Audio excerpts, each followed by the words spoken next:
CP MLC Anantha Babu రాసలీల video బయటపడింది. గతంలో మాజీ ఎంపీ గోరంట్ల మాధవ్ మాదిరిగా అనంతబాబు వీడియో కాల్లో అశ్లీలంగా ప్రవర్తించిన వీడియో సోషల్ మీడియాలో వైరల్గా మారింది. ఆ వీడియోను సెన్సార్ చేసి టీడీపీ సైతం పోస్ట్ చేసింది. ఈసారి జగన్ ప్రియ శిష్యుడు అనంతబాబు రంగంలోకి దిగాడంటూ విమర్శలు చేసింది. దళితులను చంపి డోర్ డెలివరీ చేసిన వైసీపీ ఎమ్మెల్సీ అనంతబాబు భాగోతం అంటూ వీడియోను టీడీపీ ట్వీట్ చేసింది.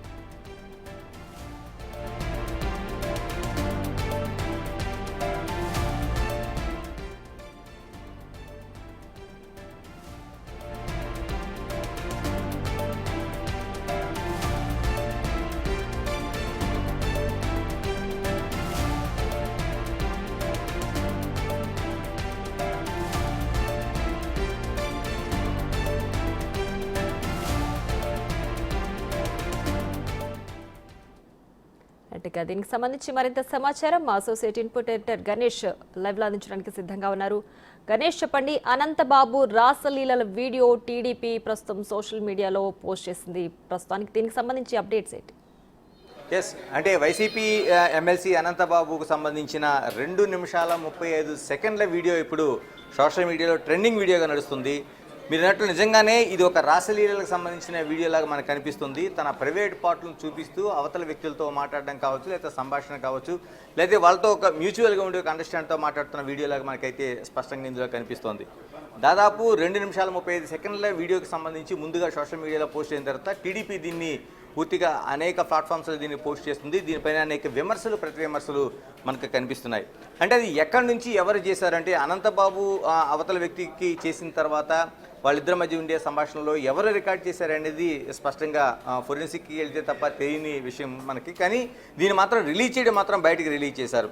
అంటే మనకు అందులో స్పష్టంగా కనిపిస్తున్నది ఏంటంటే అందులో ఒక వ్యక్తికి సంబంధించి అంటే మనం ఏదైనా ఒక ప్లాట్ఫామ్లో మాట్లాడుతున్నప్పుడు ఆ వీడియో కాల్ అనేది రికార్డ్ చేస్తే ఇటువైపు మాట్లాడుతున్న వ్యక్తికి ఫోటోకి సంబంధించి కూడా మనకు ఉంటుంది. అలాంటి ఛాయలు అయితే మనకి ఈ వీడియోలో మనకి స్పష్టంగా కనిపిస్తున్నాయి. కానీ దాన్ని కూడా బ్లర్ చేసి ఉంచారు. మరొకటి, ఏదైనా సోషల్ మీడియా ఇటువంటి రాసలీలకు సంబంధించి కావచ్చు, ప్రైవేట్ పార్టీలకు సంబంధించి కావచ్చు చూపించకూడదు. కాబట్టి దీనికి సంబంధించిన వైసీపీ సంబంధించిన ఒక వీడియో కాబట్టి చాలా వరకు తెలుగుదేశం దీన్ని ట్రోల్ చేస్తూనే ఉంది. దీన్ని ట్రోల్ చేయడంతో పాటు మాజీ ముఖ్యమంత్రి జగన్ సంబంధించిన ఏదైతే తన వీడియో ఉంటుందో దాన్ని ఒక బ్లర్ వీడియోగా దీని ముందు తీసుకొచ్చి వేస్తున్న పరిస్థితి కనిపిస్తుంది. ప్రధానంగా మనం చూడొచ్చు, వైసీపీ పైన తెలుగుదేశం పార్టీ చేస్తున్న కామెంట్లో ప్రధానంగా వైసీపీ అంటే యువజన శృంగార రసిక పార్టీగా, అంటే వైసీపీని ఆ విధంగా వీళ్ళు కోట్ చేస్తూ మొత్తం సోషల్ మీడియా అంతా వీళ్ళు తిప్పుతున్న పరిస్థితి కనిపిస్తుంది. మనం సాధారణంగా అనంతబాబుకు సంబంధించి ముందు నుంచి కూడా ఒక వివాదాస్పదుడిగా మనకి కనిపిస్తున్నాడు. ఎందుకంటే తండ్రి దగ్గర నుంచి రాజకీయాలు పుణికిపుచ్చుకున్న అతను ఒక లీడర్గా కొనసాగుతూ వచ్చాడు. ఎమ్మెల్సీగా వైసీపీలో అత్యంత కీలకమైన నేతగా అటు రంపచోడవరం కావచ్చు, కాకినాడ కావచ్చు, రాజమండ్రి ఇటువంటి పరిసర ప్రాంతాలు ఒక కీలకమైన నేతగా వైసీపీకి కొనసాగుతూ వచ్చారు. అంటే ఎమ్మెల్సీగా ఉన్న సమయంలోనే ఆయన మనకి ప్రధానంగా గుర్తుండిపోయే కేసు సుబ్రహ్మణ్యం, అంటే ఒక ఎస్సీ డ్రైవర్ని, దళిత డ్రైవర్ని హత్య చేసి ఇంటికి డోర్ డెలివరీ చేసిన కేసు అనేది మనకు ప్రధానంగా మనకు చర్చనీయాంశంగా మనకు కనిపిస్తుంది. ఈ కేసులో ఆయన డ్రైవర్ని చంపిన తర్వాత వాళ్ళ ఇంటికి ఆయన్ని తీసుకెళ్లి ఆ బాడీని అప్పగించిన పరిస్థితి కనిపిస్తుంది. దీంట్లో ప్రధానంగా అతిపెద్ద కేసు నడిచింది. దీనిపైన చర్చలు నడిచాయి.